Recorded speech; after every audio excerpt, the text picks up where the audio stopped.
Good morning, sir. Good morning.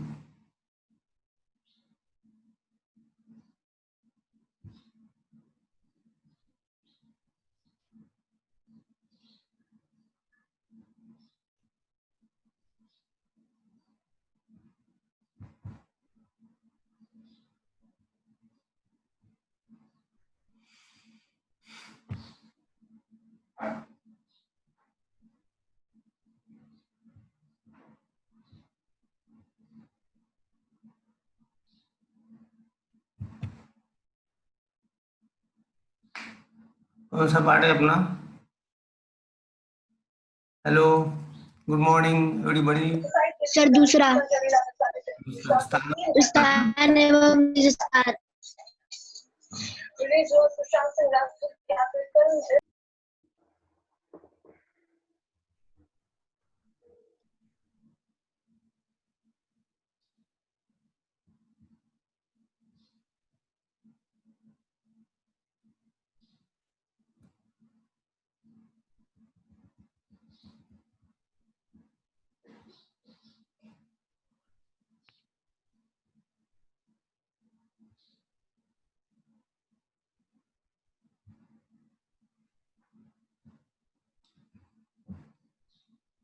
ठीक है, शुरुआत करने का भी। हम्म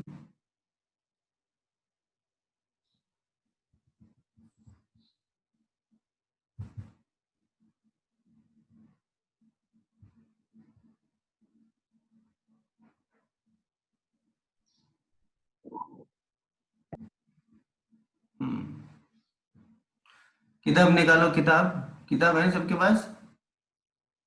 यस सर। चलो शुरुआत करेंगे अभी 7 बजे। जो आएंगे 20 मिनट उनको एडमिट कर लेंगे, ठीक है? तो पिछले पीरियड में हमने कौन सा पार्ट देखा था? पहला क्षेत्र अध्ययन।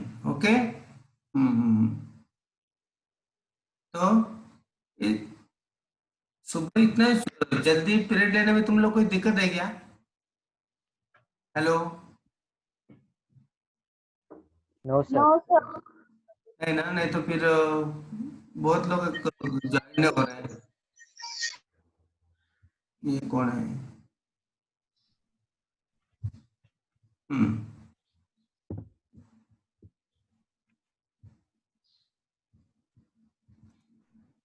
ठीक।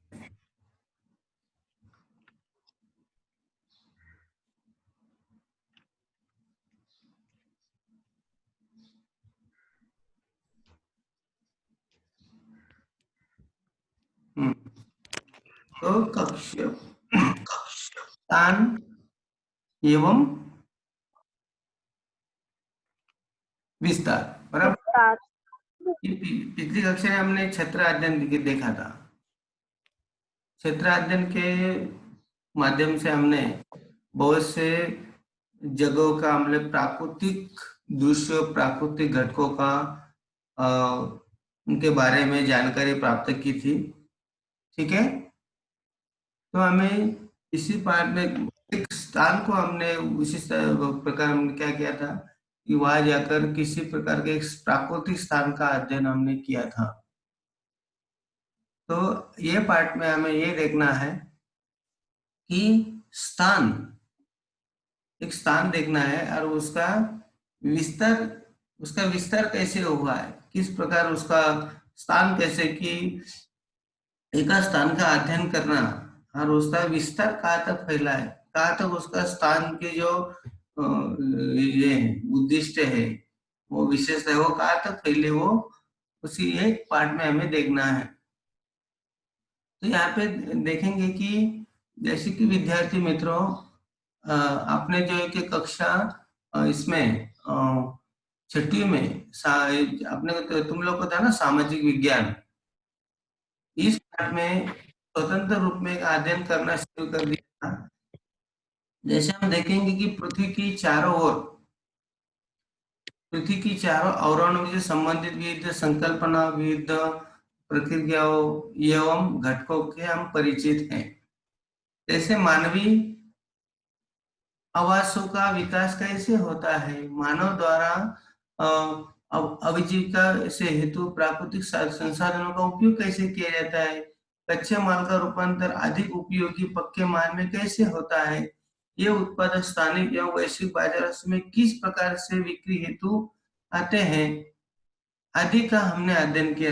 इतना ही कि कक्षा 9वीं में भी हम लोगों ने किया था छत्र अध्ययन के माध्यम से कि किसी प्रकार जैसे मानव और प्राकृतिक संसाधन का क्या संबंध है, मानव द्वारा अपने आजीविका अपने पूर्ण करने के लिए प्राकृतिक साधनों से वो कैसे उपयोग करता है, कच्चे माल कैसे प्राप्त होता है, वो पक्का माल कहाँ जाता है, ये सभी प्रकार का हमने अध्ययन किया था।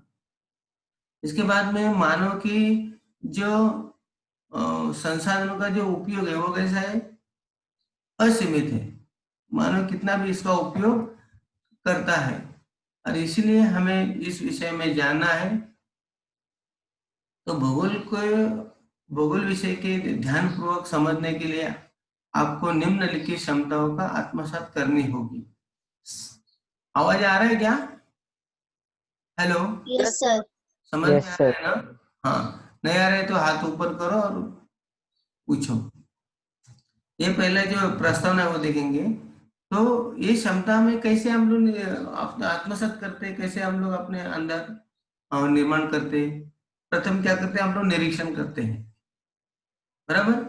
एक बातों का हम निरीक्षण, उसके बाद में उसका वर्गीकरण करते हैं, इसके बाद में अंतर पहचानते हैं, इसके बाद तुलना करते हैं, आलेख निर्माण करते हैं, उसका मैप तैयार करते हैं, या उसका हम लोग क्या करते हैं, वर्गीकरण करते हैं, आकृति मानचित्र से हम लोग पढ़ते हैं, मूल्यमापन करते हैं, विश्लेषण करते हैं, निष्कर्ष निकालते हैं, प्रस्तुतिकरण करते हैं, आलोचनात्मक विचार करते हैं। देखो ये जो है ना, हम लोग प्रकल्प तैयार करते हैं, प्रोजेक्ट तैयार करते हैं, उसके लिए हम लोग ये सभी बातों का ध्यान रखना पड़ता है। इस तरह से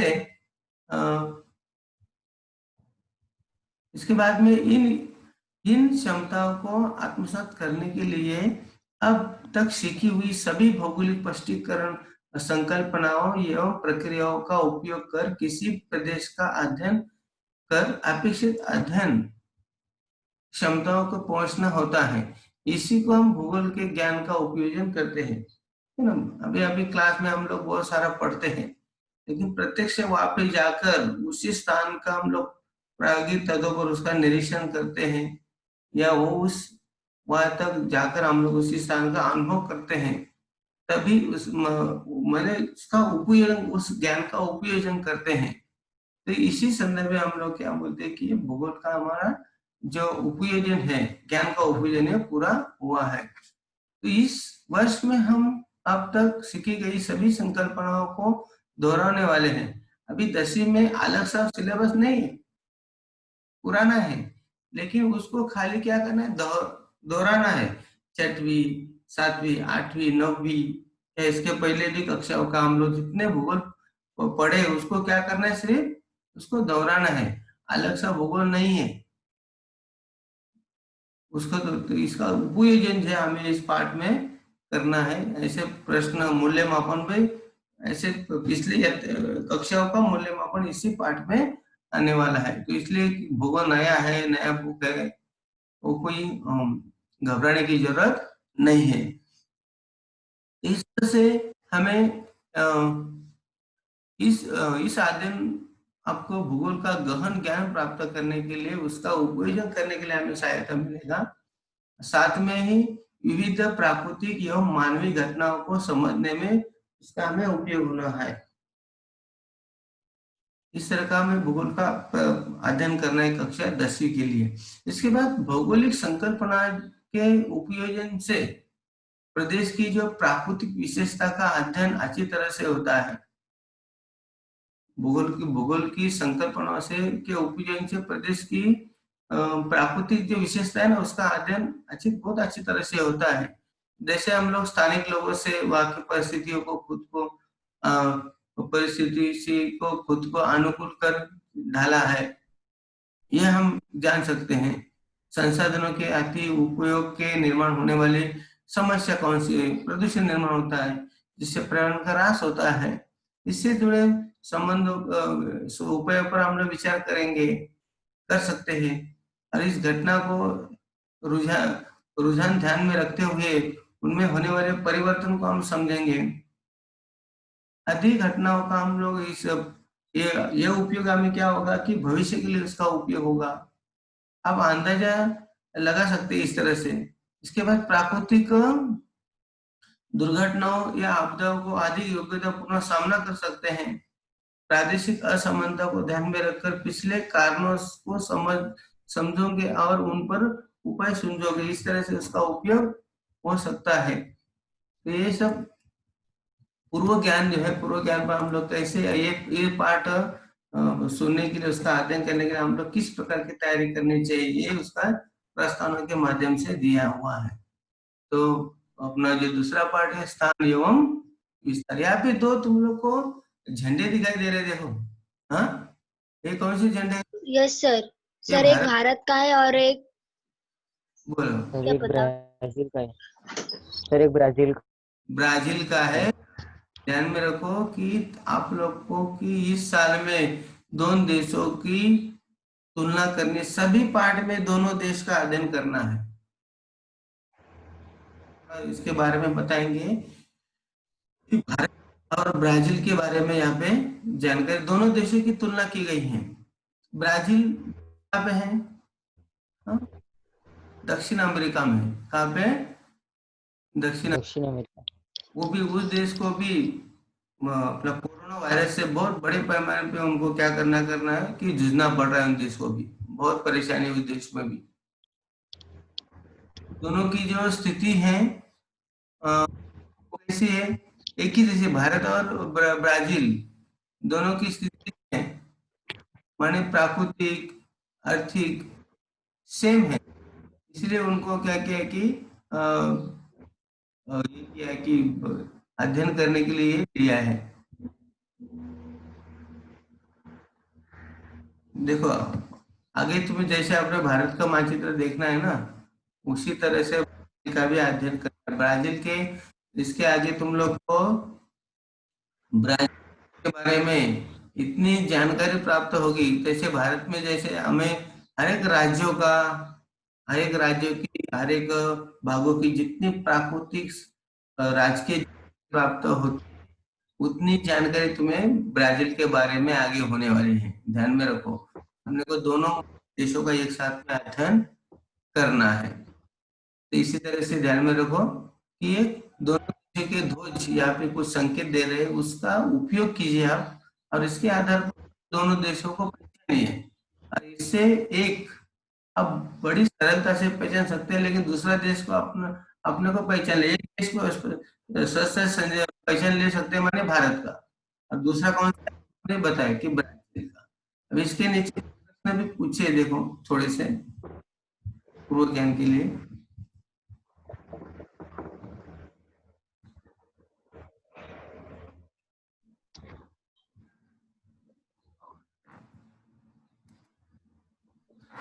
ये देखो संकेत, विश्व की जनसंख्या में के आधार पर दूसरा सबसे बड़ा देश कौन सा है? इंडिया। भारत। विश्व में ये देश मसाले के लिए प्रसिद्ध है, कौन सा? इंडिया। भारत।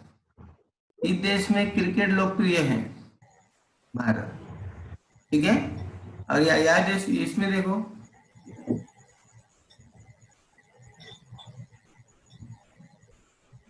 इसमें देखो, देखो ये देश सांबा नृत्य के लिए प्रसिद्ध है, कौन सा? ब्राजील। ब्राजील। इस ब्राजील। देश को विश्व का कॉफी पॉट कहा जाता है, ब्राजील। ब्राजील। हाँ, कि ब्राजील में बड़े पैमाने के कॉफी का उत्पादन होता है, इसलिए ये देखो उसकी विशेषता, जैसे तीनों देश भारत की तीन प्रकार की विशेषता यहाँ पे दी गई संकेत, उसी प्रकार का ब्राजील का भी यहाँ पे दिया है।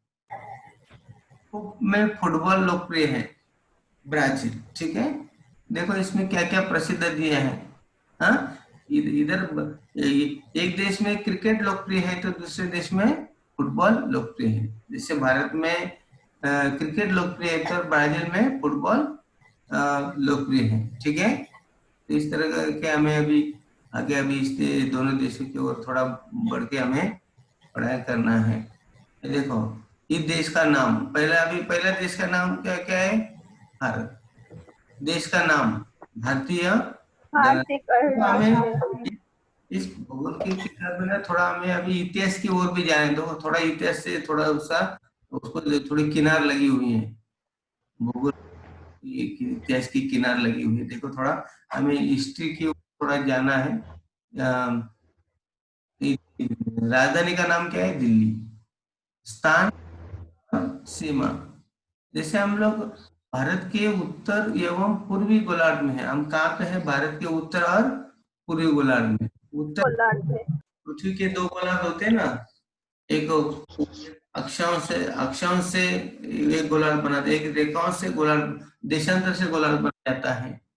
उसी प्रकार ये हम उत्तर गोलार्ध में है, माने कर्क विषुववृत्त के ऊपर है। ठीक है, और वैसे देशांतर में देखा जाएंगे तो हम पूर्व में है क्या पश्चिम में है? किसमें है? पूर्व में। पूर्व। देखो, अपना अपन बोलते हैं ना पौरत्य देश। पौरत्य देश माने हम हैं, पाश्चिमात्य देश माने वेस्टर्न कंट्री माने वो है ब्राजील, अमेरिका, ब्रिटेन, यूरोप, ये कौन से हैं? वेस्टर्न कंट्री है ना। ऐसे सुना है कि तो आप लोगों ने वो कौन से हैं? ईस्टर्न कंट्रीज हैं।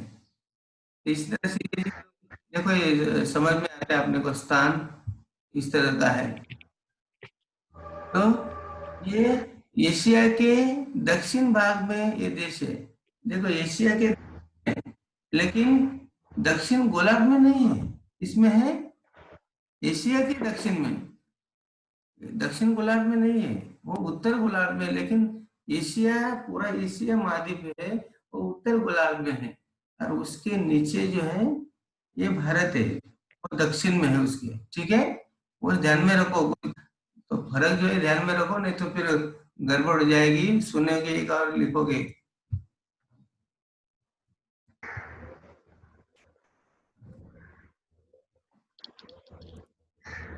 देखो, ये देखो, ये भारत, ये अभी तुम लोग को देखो, देखने की जरूरत है। देखो इसे, ये भारत है। देखो, इसमें सभी राज्यों के नाम दिए हैं। इसके बाद में उसके सीमा बताई गई है। हाँ, ये देखो सीमा। ये देखो, उत्तर भारत, भारत के उत्तर में कौन से देश है? पश्चिम में पाकिस्तान, अफगानिस्तान है। उत्तर में नेपाल है, चीन है, भूटान है। हाँ, पूर्व में बांग्लादेश है, म्यांमार है। उसके बाद में दक्षिण में जाएंगे तो दक्षिण में श्रीलंका है, उसके साथ में हिंद महासागर है। तो इस तरह से पड़ोसी देश और उसकी सीमाएं देखो। ये पीछे तालिका में ये भी दिए, देखो अभी बताया ना मैंने, ये आ गया अभी। पूरब में क्या है? Yes sir. हाँ, पूरब में कौन सा देश है? महासागर है, लिखने का। इसके बाद उत्तर में कौन सा है? नेपाल। नेपाल है, चीन है। पश्चिम में बांग्लादेश है, नहीं, पश्चिम में क्या है? पाकिस्तान है और अरब सागर है। भूटान। हाँ, पश्चिम में रहे, पश्चिम में। दक्षिण में श्रीलंका, हिंद महासागर है। पाकिस्तान, ध्यान में हिंद रखो। महासागर। एक, दक्षिण देखो में अभी अपना ऑनलाइन पढ़ाई चालू है, थोड़ा भी इधर उधर नजरअंदाज मत करो, क्योंकि दिक्कत आ सकती है। कि हम सामने तो नहीं है, तो कितना बार बच्चों को ध्यान नहीं दे रहा है, नहीं दे रहा है, समझ में नहीं आता है ना फिर। तो आप सर लोग, दक्षिण में कौन सा देश है सर? हाँ, हिंद महासागर, श्रीलंका। इसमें पश्चिम में, पश्चिमी देश जो है, पश्चिम में ना पाकिस्तान है ना, पाकिस्तान। और हिंद महासागर अपना ये अरब सागर है पश्चिम। समझ में आया क्या कुछ? सर ये दक्षिण पूछी ना शायद। हाँ, अरे तुम लोग को मानचित्र पढ़ना नहीं आती क्या? सबसे ऊपर वाली दिशा कौन सी होती है मानचित्र की? उत्तर होती है। नीचे उत्तर, वाली दक्षिण होती है। दक्षिण, हाँ राइट, हाँ पूर्व पश्चिम, हाँ। और राइट राइट वाली लेफ्ट, है, पूर्व पूर्व पश्चिम, होती है, और लेफ्ट वाली लेफ्ट होती है। पश्चिम। पश्चिम। हाँ, ये पहले ध्यान में रखो। समझने में ये तो तुम लोग को समझ लगा कि समझ में तुम लोग कितना बार बताया 8वीं में 9वीं में, ऐसे नहीं करने का। इसलिए अभी जो बुक में क्या दिया था अभी पढ़े ना हम लोग, कि हम लोग को खाली पिछली कक्षाओं का ज्ञान को दोहराना है। ये ऐसे है, सब आपने को ज्ञान को दोहराना है, बाकी नया कुछ नहीं इस पार्ट में। ये बुक में भी कुछ नहीं है, ऐसे है, खाली उसको गहन अध्ययन करना है हमें। इस तरह से जो है कि ये हो गया। अभी देखो इसमें ना ये किया है, एक देश की तुलना हो गई दूसरे देश के साथ में। अभी हो गया भारत के बारे में, पड़ोसी देशों को देखा। अभी जो है देखो कि आकृति 1.2.1 की सहायता से भारत की मुख्य भूमि का विस्तार के बारे में देखा। देखो, मुख्य भूमि का विस्तार बताइए, अक्षांश से मूल्य रिक्त स्थानों में लिखिए। देखो टिब्बत टिब्बत दिया है इसमें मस्त, अपने बुक है ना, बुक में लिखिए यस, तुम लोग।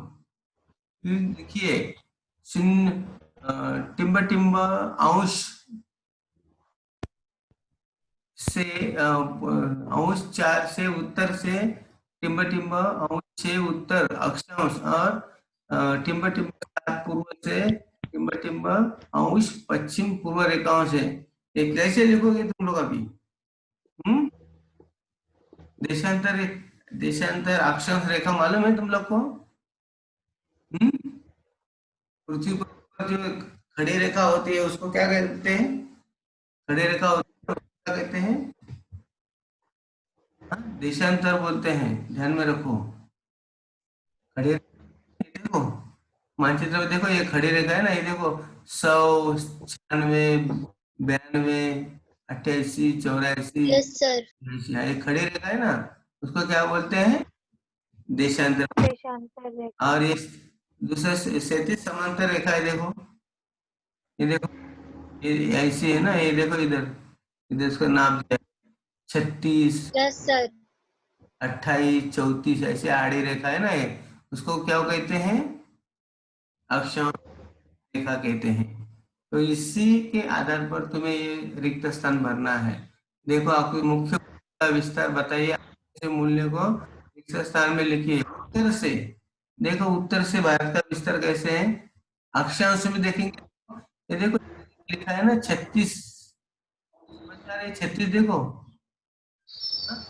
दिखाई, एरो दिखाई दे रहा है बुक स्क्रीन पर, देखो यस सर। 36, 36 के थोड़ा ऊपर कितना है? 32, 30, 38 हाँ, सर, थोड़ा 38। ऊपर 38 38। रहेगा, 38। तो यहाँ भी क्या आएगा? मूल्य, मूल्य में 38 अंश 4 उत्तर से, उत्तर से नीचे तक। इसके नीचे जाओ, जाओ मानचित्र के नीचे, नीचे उल्लास सिरा कौन सा भारत का? ये देखो 8 कुछ है ना, 8, ये देखो 8, हाँ, ये 12 है, इसके बाद में 8 है, दिखाई दे रहा है अपने बुक में, देखो मानचित्र में, Yes, yes sir. yes, sir. मानचित्र में देख लो। Yes, sir. हाँ, ये तो ये ऐसे दिया है कि ये रिक्त स्थान में भरना है। देखो, हाँ, तो टिम्बर टिम्बर से उत्तर वो लिखिए, टिम्बर इसमें से 32 से लेकर 8 अंश उत्तर से, ये सभी उत्तर उत्तर देखो, 8 अंश 6 पॉइंट उत्तर, ये अक्षांश विस्तार है। और देशांतर विस्तार कैसे दिया है? देखो टिम्बर टिम्बर पॉइंट पूर्व से, ये देखो पूर्व माने यहाँ से ना, ये देखो ये पूर्व 100 लिखा है ना, 100 दिखाई दे रहा है, 100, ये देखो आड़ी रेखा में 100 ना, पूरब से, पूरब भारत की दिशा, पूरब जो है ना, बांग्लादेश है पूरब ना, वहां से लेकर नापना है।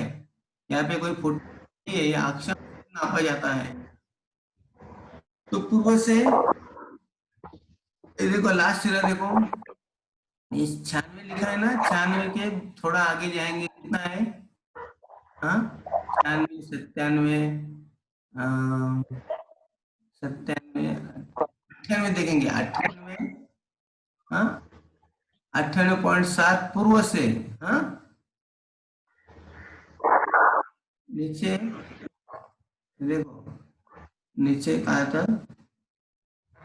ये साइड में पश्चिम में, नीचे यहाँ पे आरो दिखाई दे रहा है ना, ये देखो 68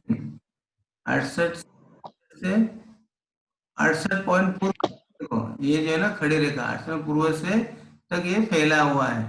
इस तरह का तुम्हें अधिक गहन अध्ययन जो है, तुम लोग को बुक के साथ में निरीक्षण करोगे तो मालूम पड़ेगा। उभार देता है। हाँ, तो आकृति में अभी देखेंगे कि दूसरी आकृति दी है, ये कौन सी आकृति? देखो ब्राजील की आकृति 2.2 ब्राजील की आकृति है, और उसमें ब्राजील की आकृति में दिया है कि वो देश का निरीक्षण करो और पूछे गए प्रश्नों के उत्तर दो।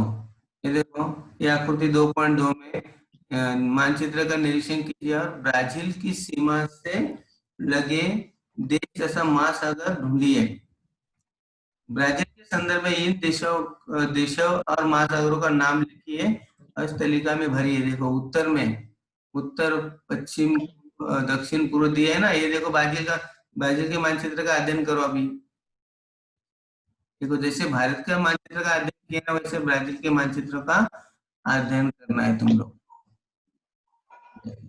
करो, थोड़ा अध्ययन करो, बुक में देखो, नहीं तो स्क्रीन में नहीं दिखा रहे तो अपने बुक में देखो।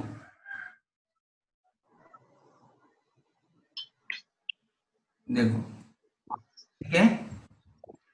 तो इस तालिका में भरना है। उत्तर में, ब्राजील के उत्तर में कौन सा देश है, सागर है, महासागर, तीनों में से कुछ हो सकता है वो लिखने का। उत्तर में क्या लिखा है? ब्राजील में कौन से? सूरीनाम। हाँ, उत्तर में क्या दिखाई दे रहा है ब्राजील के? सूरीनाम। सूरीनाम। पहले उत्तरी अटलांटिक महासागर लिखा है ना ऊपर, उत्तरी, देखो ना, यस सर। वो लिखने का, उत्तरी अटलांटिक महासागर। इसके बाद में Guyana, Suriname, French Guiana, Venezuela देश भी है, ठीक है। इसके बाद पश्चिम में देखो, पश्चिम में क्या, कौन सा देश है? पैराग्वे। इसके बाद में पेरू है, बोलिविया है, अर्जेंटीना है, कोलंबिया। हाँ कोलंबिया, ये देश है, पेरू। देखो सभी देश जो है ना कोरोना वायरस से एकदम चपेट है इसमें, बहुत से क्या आप बार बार नाम भी सुनते होंगे न्यूज में आप। इसके बाद में उसके दक्षिण में क्या है? दक्षिण में दक्षिण अटलांटिक महासागर। अर्जेंटीना। हाँ, दक्षिण अटलांटिक, जो बड़ा घटक है ना, उसको पहला नाम लिखने का, दक्षिण अटलांटिक महासागर। इसके बाद उरुग्वे है, ये देश है। इसके बाद उसके अभी क्या दिया है कि पूरब में क्या है? पूरब में देखो, पूरब में क्या है? अटलांटिक महासागर। पूरब में अटलांटिक महासागर है। कौन सा? अभी ये दोनों हो गए ना, उत्तरी और दक्षिणी और अटलांटिक महासागर को एक करेंगे तो क्या होगा? अटलांटिक महासागर होगा ना। वो छोटे छोटे पार्ट देश में क्या, ये पूरब में क्या है? अटलांटिक महासागर है। ऐसे ये समझ में आएगा। उसमें कुछ ये पूरब, इसके जो पूरब में कुछ देश नहीं है, क्योंकि ब्राजील समुद्र से सटा हुआ, इसलिए उसको बोलेंगे कि अटलांटिक महासागर है, ठीक है। तो अभी आगे जाएंगे हम लोग, अभी ऐतिहासिक पृष्ठभूमि को देखेंगे। ऐतिहासिक पृष्ठभूमि भारत की, देखो हम इतिहास की हो जाएंगे कि लगभग हम लोग देख रहे कि जैसे लगभग 150 वर्षों से तक भारत देश जो अंग्रेजी के आधिपत्य में था, इतिहास में पढ़े आप लोग बराबर। और भारत जो 1900 कब स्वतंत्र, 1947 को। 1947। तो भारत को स्वतंत्रता प्राप्त है। उसके बाद में पहले 20 वर्षों में भारत को 3 विश्व युद्धों का सामना करना पड़ा। 3 विश्व युद्ध हुए ना, एक पहला कैसे हो, हाँ, प्रथम रशिया में 3 युद्धों का सामना करना, 3 विश्व ने 3 युद्धों का सामना करना। पाकिस्तान के साथ दो बार और चाइना से एक बार सामना करना पड़ा। अनेक सूखे अकालों का सामना करना पड़ा। अनेक समस्याओं को भारत को जूझना पड़ा। जब भारत स्वतंत्र हुआ तो कई प्रकार के महामारी आई थी। अभी जैसे आ गए ना, वैसी महामारी जो उससे भी कई गुना एक बड़ी महामारी जो है वो भारत में आई, क्योंकि अकाल गिरते थे। इसी समस्याओं को जूझकर भारत विश्व का एक प्रमुख विकसनशील देश है। ये समस्या जूझकर भी भारत एक विश्व का एक प्रमुख देश बन गया है। आज भी एक प्रमुख वैश्विक बाजार के रूप में भारत माना जाता है। और ऐसे विभिन्न आर्थिक सुधारों के पश्चात भारत की आर्थिक प्रगति तेजी से हो रही है। तो हम लोग ये सब जान रहे हैं। इसके बाद में भारत की जनसंख्या में युवाओं का प्रमाण अधिक। हम लोग कक्षा 9वीं में देखा कि भारत में युवाओं की संख्या अधिक है। प्रश्न में आया था, भारत को युवाओं का देश कहा जाता है, आया था ना 9वीं प्रश्न। Yes sir. हाँ, तो ये सब आपने को देखो, जब पढ़ते समय में सिर्फ 9वीं में 8वीं में जाना पड़ेगा अपने को। इसलिए 9वीं का 8वीं का बुक का अध्ययन करना बहुत जरूरी है। अगर उसका तुम लोग भूल गए ना, तो यहाँ पे फिर से दिक्कत हो सकती है समझने में।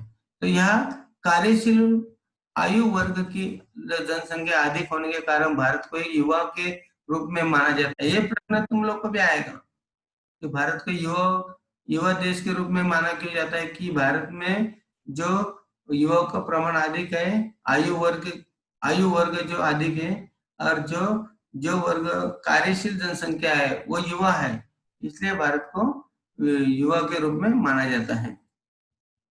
तो ऐसे तो ऐतिहासिक पृष्ठभूमि ये हो गया भारत के बारे में। अभी ऐतिहासिक पृष्ठभूमि किसकी देखेंगे, ब्राजील की। देखो, एक देश का हो गया दूसरे देश का साथ तुलना करने हमें, ठीक है। देखो ऐतिहासिक पृष्ठभूमि ब्राजील की देखो। 3 शताब्दियों से अधिक समय तक यह देश पुर्तगाल के शासन में था। किसके शासन में, पुर्तगाल के। पुर्तगाल। हाँ, भारत किसके में था, अंग्रेज। अंग्रेजों के। हाँ, तो भारत ये पुर्तगाल के आधिपत्य में था ब्राजील। अब ब्राजील को 1822 में स्वतंत्र प्राप्त मिले। देखो 1822 में, तब तक हम लोग उनके आधिपत्य में थे, गुलाम में थे अंग्रेजों के। बहुत पहले स्वतंत्रता मिली है। सन 1930 से सन 1985 तक 50 वर्षों में भी से अधिक काल ये देश लोकप्रिय सैन्य शासन के अधीन था। देखो, और 1930 से लेकर 1985 तक, ये 50 सालों तक ये देश सैन्य शासन के अधीन, सेना की जो शासन प्रणाली है उसके अधीन था। जैसे अपने भारत में लोकतंत्र है, लेकिन पूरी जो शासन प्रणाली वो